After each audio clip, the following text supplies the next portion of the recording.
All right, thank you all. So we were just talking about A2RL, and now we're going to keep talking about A2RL. So, Khurram, let's start by talking about the fan experience. We're expecting a lot of people here in person tomorrow, right? What kind of numbers are we thinking about tomorrow? When we started this, I thought we were thinking we'd get a few thousand. Yeah. Amazingly, as of this morning, we have 30,000 people registered for tickets. Wow. We don't have 30,000 seats. So, I mean, people have embraced it like we never could have imagined. So for us, it's looking promising. It's looking great. It's been a long journey, but we're really getting there. But for the people who cannot be here at the track tomorrow, or maybe who won't be able to get in the gate tomorrow, there's also a really interesting online and very interactive experience. Can you talk me through a little bit about how fans will be able to engage with the race even if they're not able to be here? Yeah, I think when you're at the bleeding edge of technology, and we're a technology native sport, if not the ultimate technology native sport, you need to push the boundaries in terms of experience that you're going to have as a consumer. So for us, it's natural that we had to push that. So we've invested in the world's first VR experience at F1 speeds. So live from anywhere in the world, you can feel like a race car driver. So it's amazing what you can do when you don't have a driver in the seat. There's so much more you can do in terms of experience. So we have a VR experience. We have the A2R app, which actually has a game built in it. So you can race against the cars. So you have the physical cars versus digital teams as well. All right, John, you're the expert. So tell us a little bit more about that VR experience. How will fans be able to really get in and kind of get on the track effectively? Yeah, sure. So we mounted some really high resolution cameras where the driver's head would have been. I'm said we've got I'm all right. So we've got more flexibility. We're streaming that point of view live, both to people around the track and remotely. So if you've got one of these, or you can see that the same thing less immersively on your mobile phone, you get that driver's point of view. But more than that, we also get the answer is yes. So we can immerse you not just spatially in this great video experience where you feel like you're driving at 300 kilometers an hour because that's what the camera's doing, but you get to see all the data coming off the car, and that gives you some insight into what the AI gets to make its decisions, and maybe some insight into how it makes it. And unlike those onboard Formula One views, which I think we all love, this is actually going to be literally the driver's perspective because there's no head to get in the way of the camera, basically. So you can be pretty much exactly where the driver would be, right? Yeah, exactly. If you look at the car, where the driver's head would have been, now there's the camera. All right, Karen. So that's all kind of fun stuff, but you're working with some kids who are really getting involved in a very different way. Tell me a bit about that program. Absolutely. So at the very beginning, it was difficult for them to wrap their head around, like, wait, there's no driver. Like, are we driving or are we making a driver? And that's had some really interesting conversation around, like, can we create the personality of our driver? And the answer is yes. So with the curriculum that we've been able to provide, we can help them build personality. I had like 5 meals last night. It's ridiculous. Well, I ate because I hadn't eaten all day properly. Not only for the kids, and then there was free food at this cocktail party, and I thought I have to try something. It was really delicious. Oh, it's so good, isn't it? It's so good. So it's been a crazy. So no, I can't. So how many kids have you worked with who've been able to get a part or be a part of this experience so far? These are brilliant. Absolutely. So with the Boys and Girls Club of Southeastern Michigan, and they've got really good flavors now, so they don't get like shit. Throughout the program, they used to taste like shit, but no. Not only stay on par, but also perform because this is an incredibly high stress, high impact content. I've got a meeting at 5:30. And so what kind of things are they learning and how are they able to apply this learning into furthering their education and maybe moving into a career at some point? Absolutely. So all of our content has been mimicking the actual pro race as well. So with the format of our team, we also sit with the Code 19 Pro team. So the topics that we're learning. Yeah, I mean, I'm not a fan of, I've done so many hotels, but it's okay. Fine. It's lovely. But I had a look on Airbnb, and they've got some great accommodation here in Abu Dhabi. To help them perform on demand.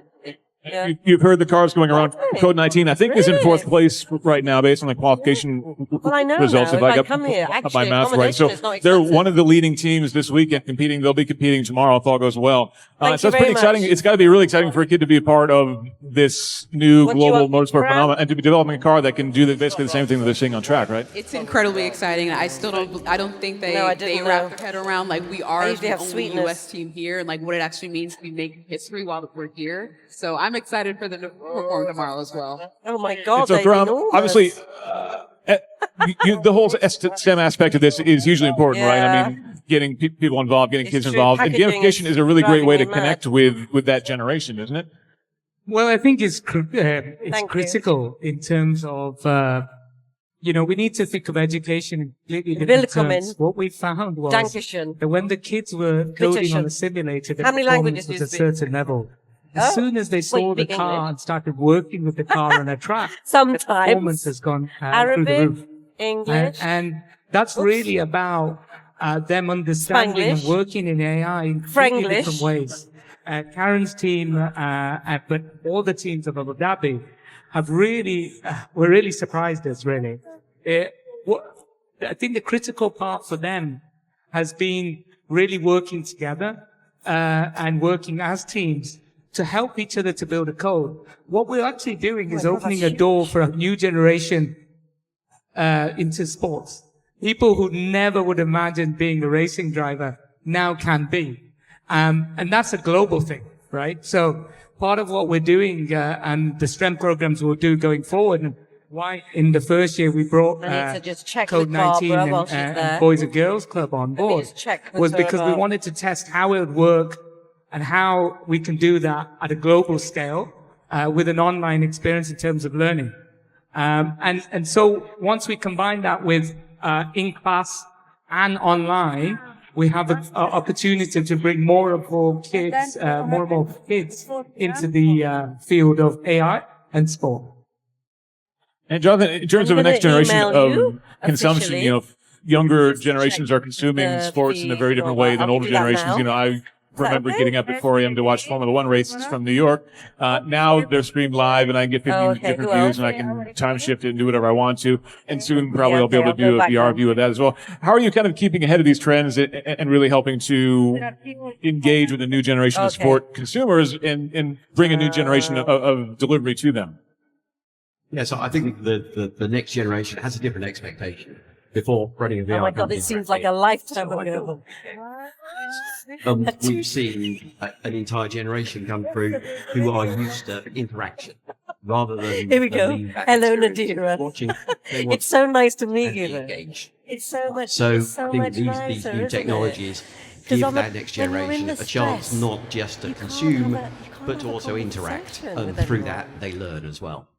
And this is a really But you interesting know what? I knew. option and opportunity to merge gaming and reality together because you're watching meant to be. an AI effectively. You're Yeah, watching a I system that thought, could be no, driving a let me virtual take car just as whatever well. the So deal is. it's Like really one potentially an person. opportunity to kind of bring those two worlds together, isn't there? To kind of right. maybe even race And against I'm really the happy AI I at some point.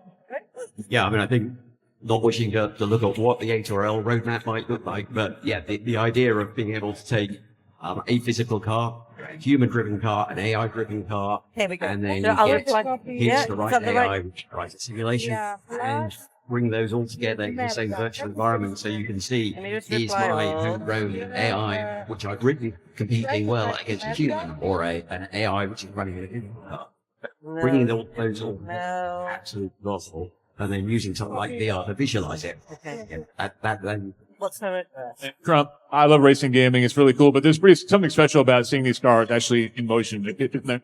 It is. I mean, this is a proper car, as my racing people tell me, right? And you can experience it. I mean, the journey's been immense. I think only 6 weeks ago we were at 100 miles an hour, 100 kilometers an hour, somewhere around there. Now we're touching 260 and above. We're really pushing the car. The times have collapsed. I mean, 1 week ago, times were 2 minute 30, 2 minute 20. Yesterday, in qualifications, 3 of the teams were under 2 minutes. To put it in comparison, not to ruin the surprises of tomorrow, we're not far away from where the human driver is. And that's an F1 driver. So I think that part of the experience will be great. But touching upon your point in terms of the gamification part, you know, when we invested in the app and brought the A2RL together, it is something that was, we didn't fully understand what we were going into. But what we actually did was started to create a mixed reality sport. So people that are at home can now pick up the A2RL app. On race day tomorrow, we'll be able to race the cars with live telemetry data of the cars. Now, this is a mobile game, but that opens up opportunities for some of the biggest people in gaming who we've been actually working with now and saying, well, I would like to put my AI in your cars, and I would like to take your AI and put it in my game. And so what we have is a physical and digital mixture. And that becomes a mixed reality sport. So again, it's AI. Again, it's a physical car, but there's a digital experience that's coming along with that. And, you know, the work that Karen and her team are doing, they're the future consumer we're working towards, and taking and embracing that is really important. Yeah, Karen, I think you're working closer with this generation than any of us here on stage. So tell me a little bit more about the kids that you're working with. How important is gaming to them on a day-to-day basis, and how significant is this kind of interaction that we're talking about here? I'm doing all my work now. So This actually, is my surprisingly, official very work few of them have so that I don't have experienced to do it gaming. later. We've got a mix of artists. We have some who have played sports, some who have not. So when it comes to the range of experience, very it's actually scared. incredibly broad. And some Wow. of them have never even heard of these other gaming platforms Oh, that are dear. used Right, there widely you by, go. you know, their peers in their generation. So despite, I'm you a know, they're journalist. not really having a lot of experience I'm gaming, scared. performance on demand is incredibly exciting to them. So they're definitely, you know, dear. in that realm now. We're very, very excited about it. And can you tell me a bit more about their backgrounds in terms of education? Are a lot of them really focused on sciences in general, or is this a new approach or a new venue for them as well on that front? Absolutely. So upon, you know, bringing in different kids and selecting from a different pool, some of them have coding experience, some do not, which is incredibly amazing to be able to go from, you know, introductory novice to an experienced expert to be able to actually program a car. So in terms of their experience, some of them have never seen it before. But that just kind of speaks to the rigorous content that we've been giving them. I how can they're see testing, the eyes, implementing, yeah. failing. A little bit the eyes, yeah. And is that really opening doors for them from a professional standpoint as well going forward? I mean, are these kids who really had their heart set on maybe, you mentioned moving into arts and that kind of thing, are they changing their minds, maybe thinking that video game development would be a good way to bring those two together or something like that? Absolutely. And I think that the curriculum also is built in a self-efficacy portion in the sense that you can now see yourself as this. And I have multiple discussions about this just being in STEM education, but representation is one thing. Seeing yourself and seeing yourself in that environment is another. But building up your own technical capabilities to where you can be the person in the chair is completely different. So now they've arrived to a point where they're excited about, you know, being an AI engineer when that wasn't the job, you know, however long ago. And some of them are like, oh, like I want to work at Google, I want to do X, Y, Z, and they weren't saying those things before. So participating in an environment like this definitely feeds the talent pipeline, to say the least. And is a really interestingly diverse crowd in the pit lane. I spent most of the days in the pit with the A2RL teams yesterday, and it's amazing the diversity that I've seen there because I've covered a lot of races. I spent a lot of hours in the pits with earplugs in usually, and I've never seen the type of commitment of people and diversity of people that we've seen in the pits here. And it's also really interesting to see not only telemetry windows and the usual multi-screen views, but also source code displayed, like one team had Visual Studio running on the display behind the pit wall, which is never something that I've seen behind the pit wall. And that's really exciting and interesting in a different application. And it really brings that kind of technology right to the fore, which again, I think ties into engaging a new generation, right, Khurram? Yeah, no, absolutely. I mean, they have maths on all the boards around them, right? So they are coding not just on computers, but actually doing mathematical problems. You know, they're working in a way that is in real time, you know, to use the gaming phrase as much as anything else. So really, it's a celebration of the human mind and what we are trying to do. But it's not just about, people think you put it in the computer and the computer answers the question. We've gone so far. And one of the things that we've tried to do is actually in the fan zone is why we built a fan zone actually was because a lot of kids in Abu Dhabi, but all over the world, have only seen AI from the eyes of ChatGPT. That's it for them. That's AI. AI is so much more. We're really at the starting point. So our fan zone is a very interactive experience from gaming to racing to an understanding of AI and how that's going to impact their lives going forward. And as Aspire, who are the owners and creators of A2RL, for us, we are there to fix big problems and take on big challenges. So our big challenges are the same that we face in terms of mobility, deaths on the road, accidents. I mean, there's still 2 million deaths, 50 million accidents. And where we see the ability of what a car can do versus the ability of where the way humans drive, there's a vast difference. And we think that AI can bridge that gap. And in that critical moment, if I said to you, and Hannah was saying before, people turn off lane assist. That is true today, but the key part there is, if I said to you, I can give you Lewis Hamilton at that critical moment before an accident, would you let the AI take over? I think people would mostly say yes. I think Lewis is probably a better driver than me, right? So that's what AI gives us, and that's the opportunity. But for that, you need to put it in the perfect test bed, and A2RL is that perfect test bed. And I think it's also an opportunity to bring in some of the other power of AI, the conversational nature. And so, I think we're all annoyed if we're trying to drive a car and it's supposed to beep at us because it's telling us that we're doing the wrong thing. But if we actually had, a partner built in the car that's giving us feedback that's saying, you could have been a little closer to the apex here, or you could have been a little faster, or maybe you're a little bit too close to that car ahead, that might be a little bit less annoying than the typical systems that, as you mentioned, most of us turn off. I just want to give a warning. If anybody has any questions in the audience that you want to ask the panel, get them going. We'll have a mic going around. So if you have any questions, start thinking about that. Jonathan, to tie in a little bit to your gaming background as well, we've been talking about AI and how that's pushing things forward. On the VR side of things and the gaming side of things, I feel like there's a lot of potential there for quickly developing interesting interactive worlds in a different way than we've done in the past, where things are really manually done, but maybe relying on AI to help build new worlds and make VR a little more engaging. Is that something that you see going forward and that might help to move the industry forward on the VR gaming side of things?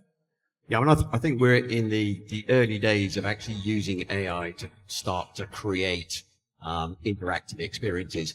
We've seen sort of outside of our space in Hollywood now, where the impact of AI in the creative industries, and we are starting to see AI actually writing its own code and building its own experiences, and it's something we're experimenting with. So I think we're a year or two away from seeing really big experiences which are authored by AI and directed by humans, but I think that is coming. Is that something that you're excited about, or does it make you a little bit nervous, maybe?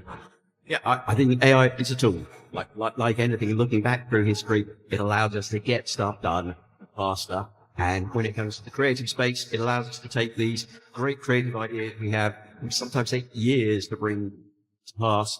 You can do them faster. So, no, it's like...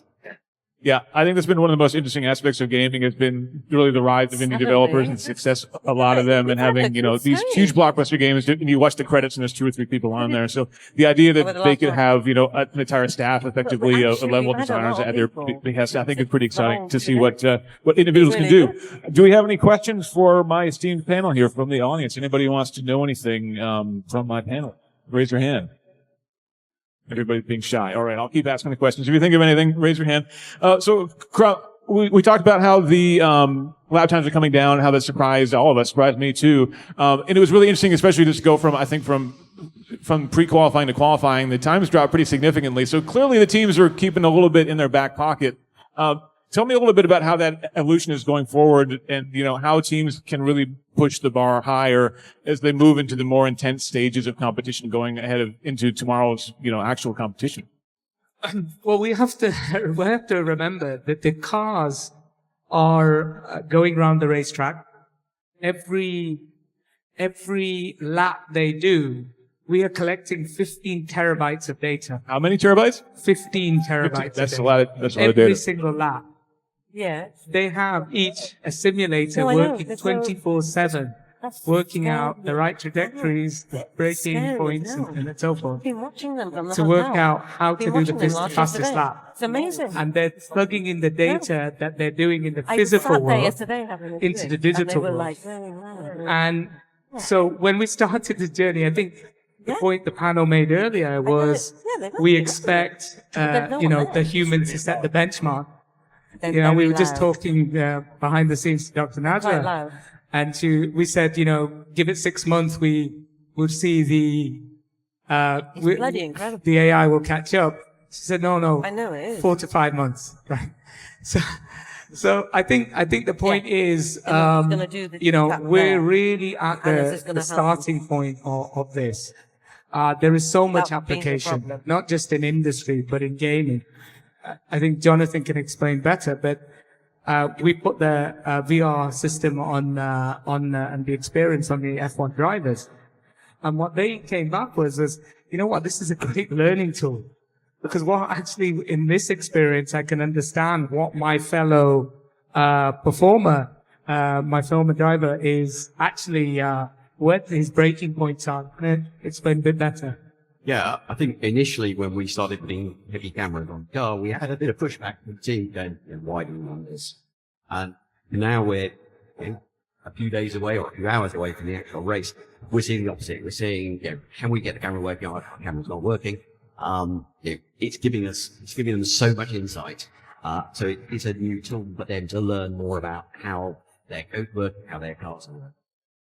Is that something you might expect to see in other forms of motorsport down the road, or maybe we'll see Max Verstappen in the pits, you know, watching a VR replay of Lewis Hamilton to see if he can get in a few tenths here or there?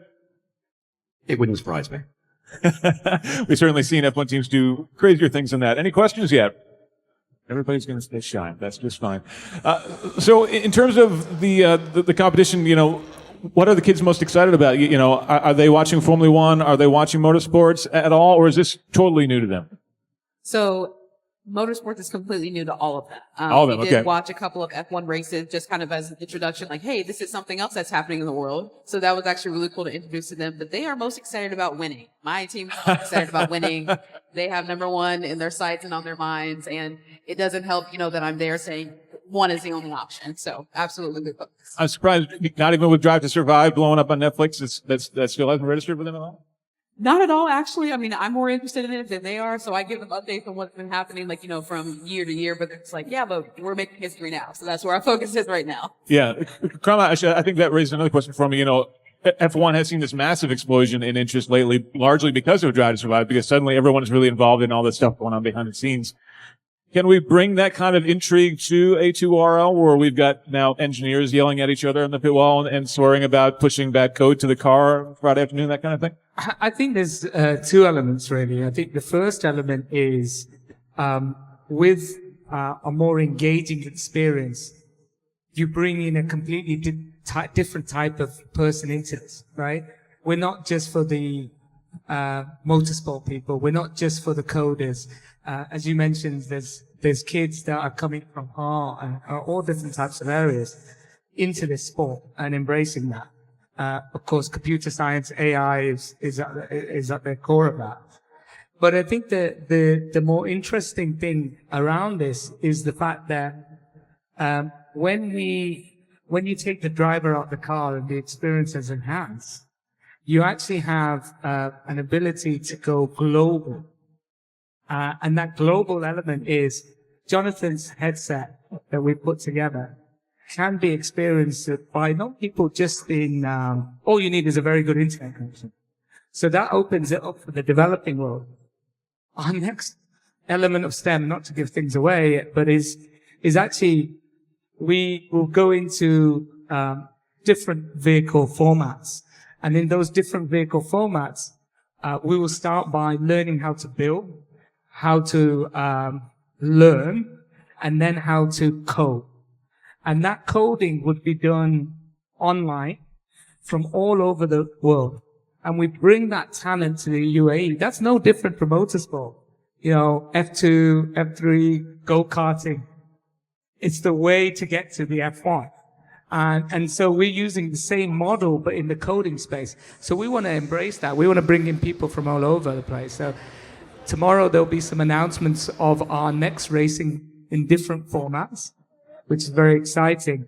But that will actually lower the barrier to entry for a lot of people. So we want people from all over the world now coming into the A2RL family and using that as a vehicle to do science, coding, and learning. I think I could expand on a couple of the points there. One of the interesting things that VR gives you is also the ability to have a perspective somewhere else. So in the experience we've got, you can go into the big garage and see what's happening there. And I think when you take the driver out of the equation and it's an AI built by it, this becomes more of a team sport. So I think there's a whole new level of the team behind this car. How do I learn more about them? The personalities there and how they operate. Yeah, and I think that's one of the big reasons for Formula One's blow up as well, is that we can see that now, whereas 20 years ago, F1 was this very thing that was very distant. You could never get close to it. You never really knew what was going on behind the pit wall. Now we can see that. And so I think it's really exciting that not only can you get that kind of level of access to the teams who are here this weekend, but you can literally get in the car and be on track with them too, which I think is really exciting. All right, I think we got to wrap things up there. We're about out of time. Jonathan, Karen, Khurram, thank you very much for your time, and thank you everyone for joining us as well.